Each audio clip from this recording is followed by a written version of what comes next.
你穿越到了游戏王 GX 时代，用阴间卡组狠狠治理环境。此时你正在参加决斗学院举办的杯赛，而第一个对手正是万丈木准。他看了你的资料，萧凡，一星决斗者，无大赛经验，无荣誉奖项，履历一片空白，翻来覆去，字里行间只能看到2个字：白给。哦，懂了，有时候赛场上运气好是会匹配到这种对手的。系统局嘛，这把稳了。而你自己这边预估了一下，按照目前的剧情进度来说，万丈木应该还没拿到他的王牌卡组，就连武装龙都没有，实力应该是比动漫里要弱不少的。这场决斗不难，决斗开始，你拿下先攻，盖附一张怪兽卡在场上，又在后场盖上一张卡，一伸手，请。万丈木十分不屑，杂鱼果然就是杂鱼，开局就想防守，不过遇到本大爷，谨慎点也是理所应当的。我的回合抽卡，盖上一张卡到后场，然后发动魔法卡手牌抹杀，双方丢弃所有手卡，然后再从牌组中抽取同样数量的卡。而在这个瞬间，我翻转盖卡，沉默的死者，在刚刚丢掉墓地的女剑士迦南以手背表示复活，随后将装备魔法卡大剑给女战士装备，攻击力提升300。万丈木得意一笑，呵呵，你肯定很疑惑，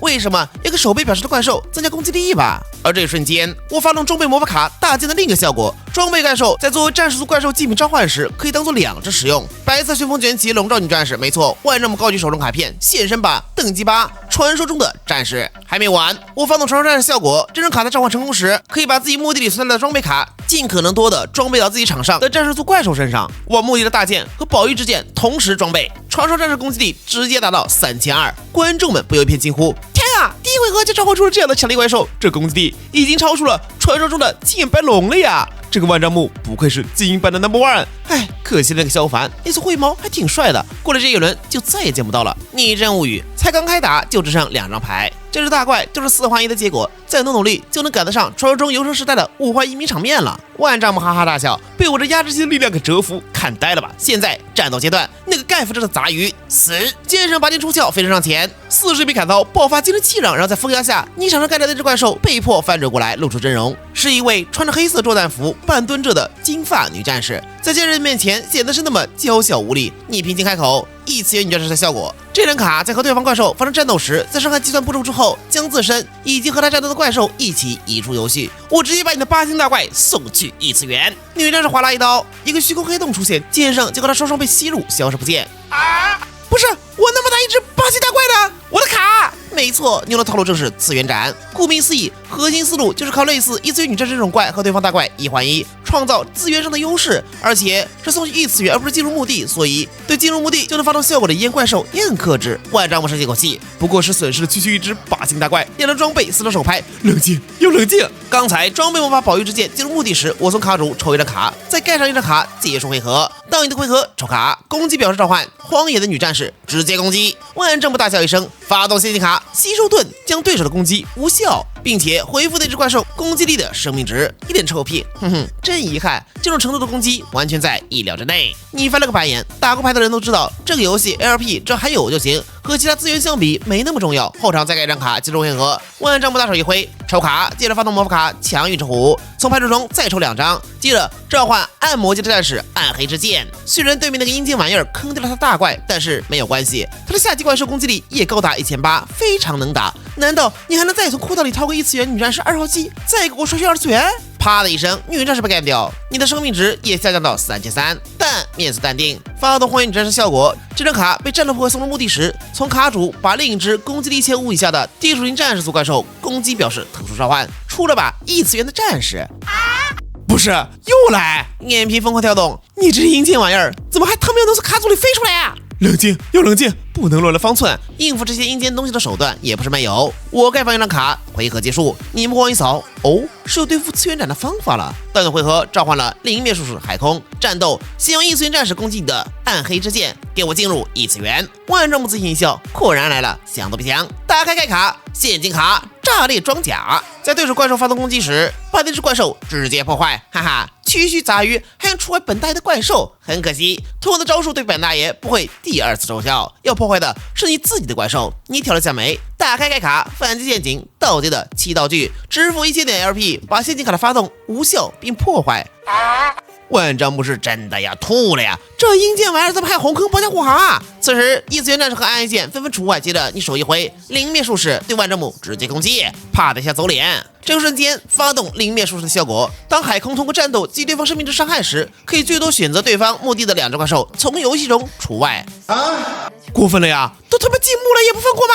终于又到了万丈木的回合，他烧烤后眼前一亮，哈哈，胜利女神果然还是站在本大爷这边。我发动魔法卡，代价降低，本回合舍弃一张手牌，让我手上的所有怪兽卡等级下降2颗星，并且我舍弃的是魔法卡补偿的爆炸。这张卡从手牌被丢入墓地时，从卡组抽2张卡，你拿到头，这就是剧情人物嘛，动不动就有一些原创卡和禁卡，这要放到10卡环境，直接手牌爆炸呀！万丈木又好起来了，根据代价降低的效果，我将手牌中原本等级6的帝王降风龙变成等级4，直接召唤。你的小伎俩也到此为止了，用降风龙击破灵灭术士海空，啪的一声，海空碎裂，而你的生命值也只剩下1100点。万丈木深吸口气，盖上一张卡片，结束回合。快了，只差一点，我已经重新夺回了节奏，还差一下就能跟那家伙致命一击。一想到对方马上就要生命值归零，被自己干翻，就忍不住开怀大笑。而你呵呵一笑，抽卡不就是禁卡吗？谁还没有呢？首先从手牌发动魔法卡飓风，这张卡可以将全场所有魔法限定卡吹回持有者的手卡。万丈木撇嘴，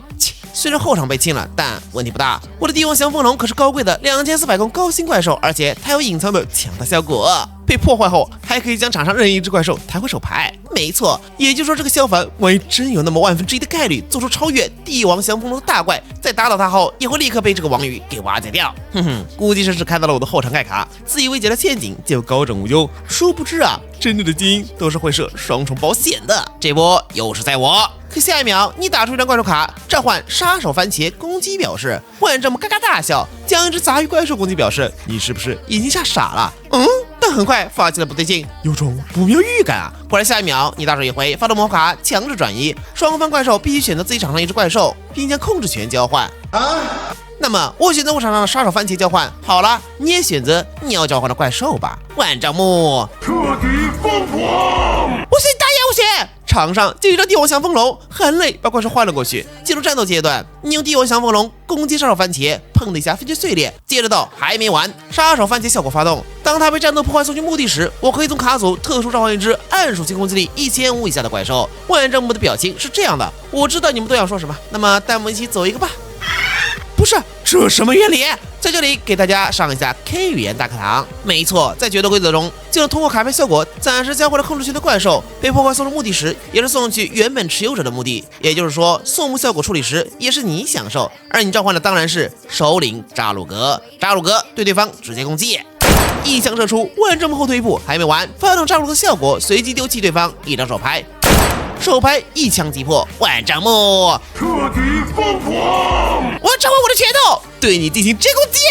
小弟们连忙抱住，冷静，冷静，大哥！你忘了老师教过我们，决斗是神圣的，一切问题只通过打牌解决吗？大哥三思啊！万丈木面色阴沉，没关系，我还有机会，还有最后一张手牌。而你摇摇头，亮出一张牌，发动魔法卡强引的翻兵，可以确认对方手牌，从中选择一张返回卡组。万丈木一口老血奔出。你